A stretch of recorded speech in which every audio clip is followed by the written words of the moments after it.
Hey friends from HB Book Club. I'm going to pop on because hate to say this, but just had an awesome book chat on live YouTube and also over on Google Hangouts. Everything was perfect. We had fun. We were interacting. You could see everybody on both sides. And when it was all over, I just ended it all and forgot to take the live and upload it. So therefore, everything, all 35 minutes worth of all of us chatting for you to hear, I missed, and that would have been your book review from me because you would have just heard me and then everybody else chatting on the book chat. So what I'm going to do is, because I refuse to let that go without those who weren't able to join at that time and always wait for the playback so they can hear my reviews on the book, I'm going to go ahead and I'm going to do the review real quick with you, which is what I just did. I went upstairs and I sat down and I was like, all right, that was so fun. And, I'm getting organized for our February read. And I went ahead and went to go upload it. I took my phone. I'm like, okay, I'll figure out how to upload it. And I'm sitting on my phone. I'm like, oh, I shut that off. And you can't do that. If you're live, if you're doing a live YouTube, you've got to now upload it up to your main screen and then do all of that. And I didn't do that. I just shut it off and it basically deleted the entire video. So there we go. I'm back down in the basement because I'm not going to go to bed without a review up and posted for all of those that know today was the review. You're going to hear it a second time. Or for those that were here live, this is not the same review. So what you're going to get right now is not a lot of our, you would have, if it was live, you would have heard me reading from the screen, other people's comments, and what other people were saying when we got to my questions. I can't do that now.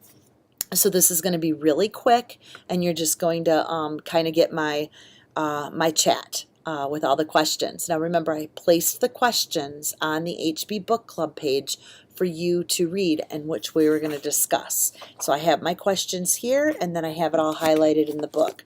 So again, I'm just going to go through exactly what we did in the live chat so everybody can hear what my review was personally on Chase the Lion. So let me go ahead and go back over this. Again, next month in February, I'm going to do a practice mid-February for the book chatters that are serious. We are going to do a Google Hangout. Basically, Google Hangout is like having a conference room where we get together and we all talk. It can actually be set up where we can actually do a Bible study for those interested in like book chat Bible studies. I mean, we can still have a book club, but I'm thinking this actually works for like a Bible study. We all can discuss questions. I like it. Let's practice it. We're not too old to be tech savvy. We can figure it out. So I would like to try to have a practice in February for a Google Hangout. And if but always I will do live YouTube no matter what if we don't get it figured, and then I'll post that live so you'll hear everything. Sorry, my dogs are barking. Somebody must be at the door upstairs. Live videos like this, me just being kind of quick on book reviews, you're going to get that. Nothing behind me is perfect. Life is going on here at home. So let me go ahead. I'm going to tell you first of all, what did I experience when I read this book? I was very energized. I was energized by this book. It made me feel like, yay, I'm ready. And for those that are regulars on my YouTube channel, I am doing a series called Embrace the Gift of Your Imagination, Dream Big, and Go After Your Dreams. And I love to be energized by that, so he energized me. I just love the way he wrote things, so I was energized. My rating was about a 4.5, 4. Didn't give it an excellent rating. Some people over on the book chat was like 3s, a little bit of 4s, a few 5s. I went to a 4 to a 4.5 because I felt he was repetitive in some of his stories. So that was my rating on that. So if you could go ahead on the side or down in the comments if you're rewatching this, let me know what you rated this. What was your rating and why did you rate it that? So there's a few questions we can do together here. We can kind of talk about this together. The next thing was, what did you like about this book? So I'm hoping that you could answer that too. What did you like about this book? What was something that jumped out? For me, it was the titles. I just loved his titles. They were so creative. One was Frozen. one was Genesis moments, one was the Dream Center. And I noticed that breakthrough year, long obedience. I loved his chapter on long obedience. And what I noticed, like all his chapters, like he had a creative title, and then all of a sudden within the chapter, the title came out, and it was just really creatively done. So I liked the titles. What did you least like about the book? My least like was it was an easy read, meaning it was easy, like fluffy easy, but yet it was good because it energized me, but it wasn't anything like, oh my gosh, okay, let me figure out how I can try to do this or implement this or learn this. This is learned language for me. His book was learned language, stuff that I've already learned, and it just re-energized me. Nothing real challenging like, okay, I want to try to apply that this week type thing. So that was probably what I least like. It wasn't like I was doing any digging or studying. And I know reading is supposed to be like all my friends that love to read novels and do stuff like that. That's all great. I like to learn when I read. It's just I love that. I love constantly learning. What new things did you learn? So we discussed this in book chat, and it was on page 126. So if you have your books, you can open up to 126. And it was the story of David and Goliath. And it was when it talked about when they were simply reflecting what they saw in David. The epic example was his challenging Goliath to a fight. But that wasn't the only instant when David got his crazy on. It was talking about like when David got crazy and he fought Goliath. He also was in custody with the king of Gath, the same Gath that Goliath came from. David was very much afraid. He had killed Gath's favorite son, Goliath, and he expected the same treatment. So I thought that was really interesting. I didn't really understand that he was placed in such a challenging position, in that he was facing Goliath's a family member, and yet he was afraid because he killed that person. So it was an interesting fact. I never really knew. And that's why he got his madman. He talked about he acted like a madman and making marks on the doors of the gate, letting saliva run down his beard. I was just trying to picture that. I'm thinking, God, I as a mom sometimes can look like a mad woman. But he was afraid at that point, and it was sharing why. And I never knew that. I never put the two stories together. So that was something I really learned, and I went and opened my Bible and actually read about that. I thought that was cool. What questions do you still have? I don't have any questions. There was nothing really in here that made me question or apply anything. And what I mean by that is some books, like last year, I was reading books on habits and routines and stuff. So I had questions on how I was going to implement, which made me want to buy another book that I was, kind of digging to, get to know that a little bit better. So nothing in here. I mean, again, language I'm used to.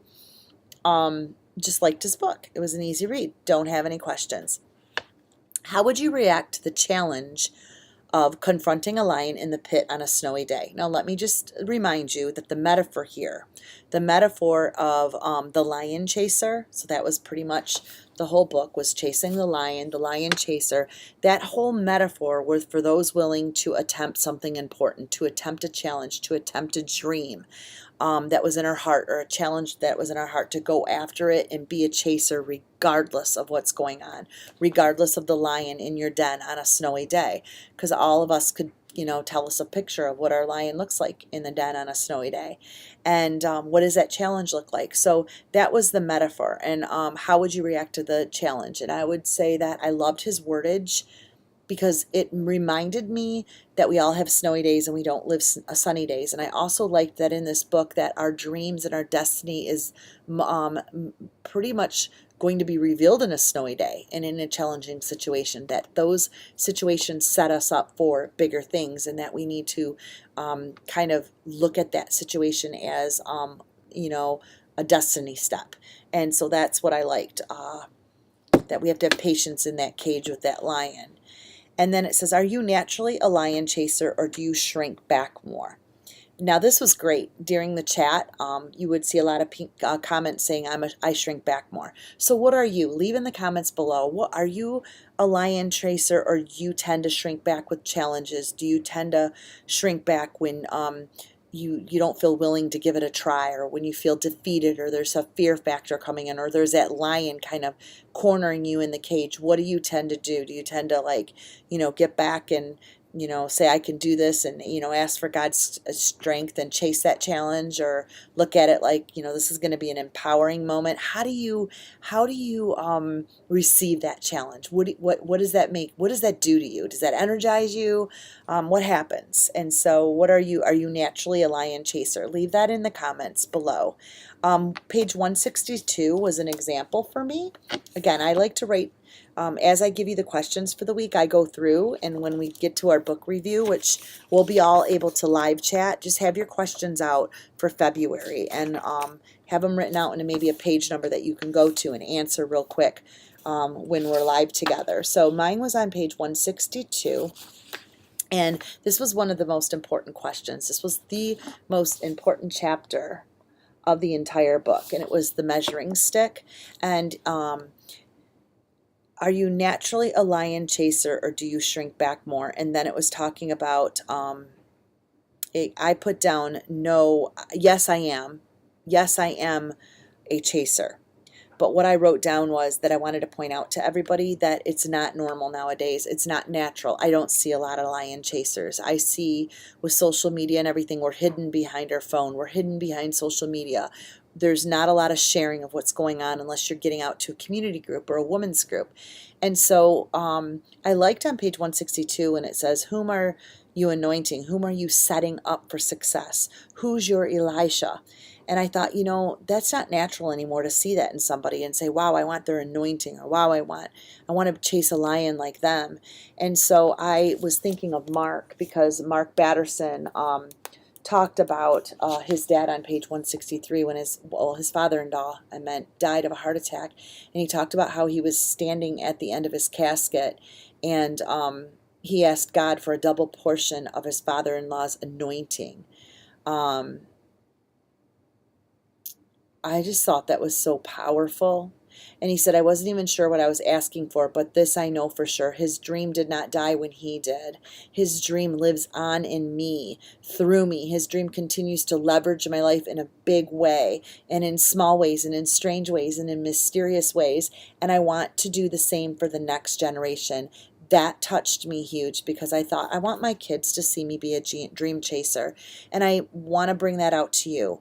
What would happen at the end of your life? What would your kids think about you? What would the ones closest to you think? Would they say, wow, she didn't give up no matter what, she was determined? We talked about this a lot in group chat today live, and I wish that was still here, because you could get the live and the real. But I talked about an example of my daughter, and I want to share this. My daughter and I were, and my husband, we are all kind of chasing after this dream of this college she wants to go to, which, by the way, she is going to, and it's Hope College. Well, the price on Hope, the price tag for this college, Christian college, is a little bit pricey. I call it the country club college. And in reality, we sat down and we thought, wow, this is going to be very high. I don't know if we can afford this. And when numbers got pinching, my husband got nervous and thought, we can't do this. Well, my daughter really felt that this was the college she needed to go to. Like, there was so many God confirmations that this was it. Now, we can use this in any illustration. Well, fear, and money being the fear, which we have to account for that. We can't be dumb about that, okay? But we have to also be careful, because sometimes we got to allow God in that space. So we are being wise by saying, this might not be smart. I don't know. So my husband was playing the right part of, let's be wise about this. But this is the coolest story. The day we were getting ready to not chase that anymore, and back up and let the lion kind of put us in the corner, I look at this now as that, because we didn't feel like we were going to have the money. That day, my husband was richly blessed by his boss with an unexpected bonus. That bonus was to the T the amount of her college. And I felt like we continued to chase that dream, because we were thinking this way months. We could have just put that college way out. But I kept telling my daughter, keep chasing after it. If that's what you feel you're called to, we can't let that challenge us. Keep going, keep going, keep going. We went to the very last hour, and I believe sometimes God works in the last hour. He wants us to see him in the biggest challenge. And if it would have just came naturally, there would have been no faith moment there. So our faith was stretched maximum to a point where we were getting ready to step out, but that's when God steps in. And so Very powerful. We have to allow God in our gap moments first before we deny the chasing or we stop running. We've got to keep running until we've exerted everything. And so I'm glad that my daughter can look back on that. And she said, Mom, you don't give up. You're like determined no matter what. I am. If I believe God's put a passion or a desire in me, I'll keep going until the right door opens. And I know God's in control of that, but I'm not going to stop running. I'm not going to stop running because of the challenges. I think that just makes you stronger. So I loved that part of this book. Are you naturally a lion chaser? I don't think we see a lot of natural lion chasers around. I think that that's kind of sad. And so I think we need to let our next generation see that. Is God revealing things to you that you need to change after reading this book? Yes.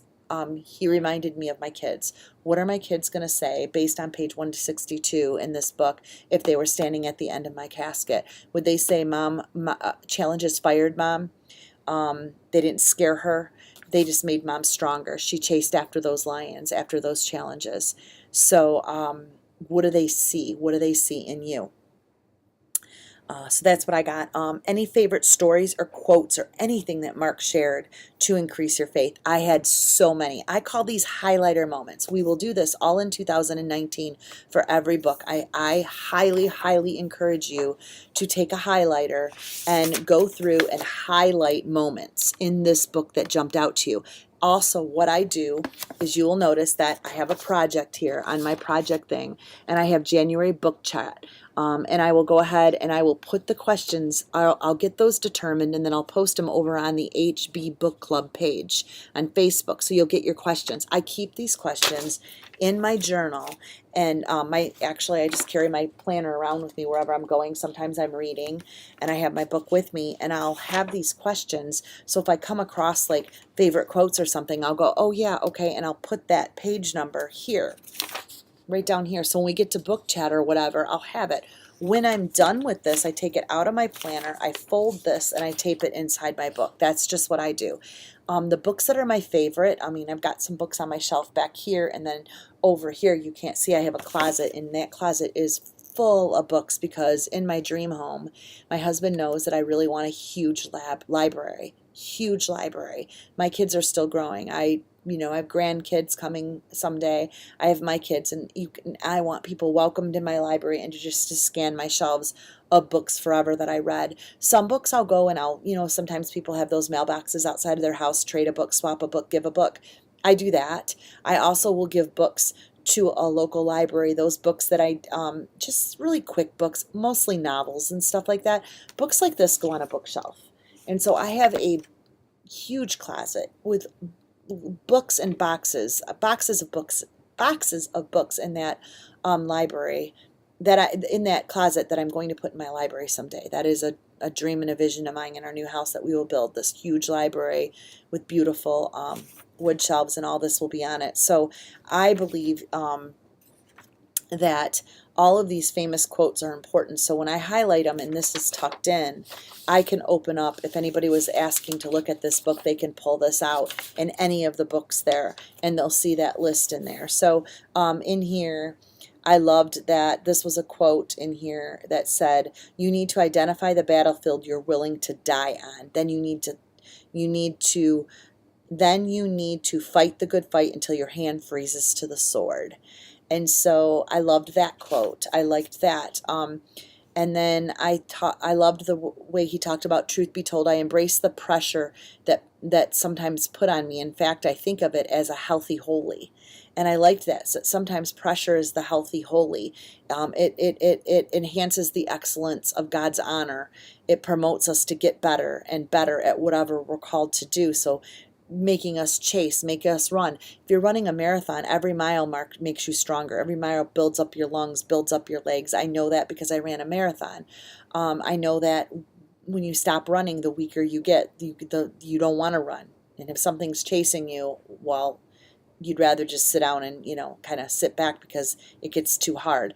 Well, I think that little by little, day by day, it says that positive stress forces me to seek a fresh anointing each and every day. Without it, I'm coasting. With it, I'm gaining momentum. So good. I didn't share that on book chat. I shared a different highlighter moment, but that's what I'm saying. I have some really profound highlighter moments that I think is really important. So I'll always ask you that in any book you read. That's going to just be a normal question. What was your highlighter moments? What were some things that jumped out to you? And during our live chat, you guys shared some awesome things. And I was reading them. So if this was on right now, you guys could have been hearing what other people said. So please go down below in the comments, guys. Please leave some highlighter moments, some quotes that jumped out to you. Just let us know what you really liked. I have page 67 marked here. Let's see. I think that's what I would have shared as one of the biggest. Oh yeah, okay. I liked this. Discipline. And it says you get in shape one workout at a time, you get out of debt one payment at a time, and you get your graduate degree one class at a time, one swing at a time, one swing at a time. So you keep going after everything. You get that job promotion one project at a time. You get the ball game one practice at a time. Whatever dream journey you are on, you have to take it one step at a time. And if you keep doing the right things day in and day out, one day God is going to show up and show off. And I really loved that. So you're getting in shape more for him one day at a time. And he went on to talk about long obedience. This was a really good one. I really liked this. And this is good because anytime I might need to pull this out for my kids or something, and it's just long obedience in the same direction. Sometimes you could be doing the same swing after swing after swing after swing, but God honors a lifetime of faithfulness. And that was a huge part of this chapter. So that's a little bit of my review on chasing the lion, chasing your challenges, chasing your dreams.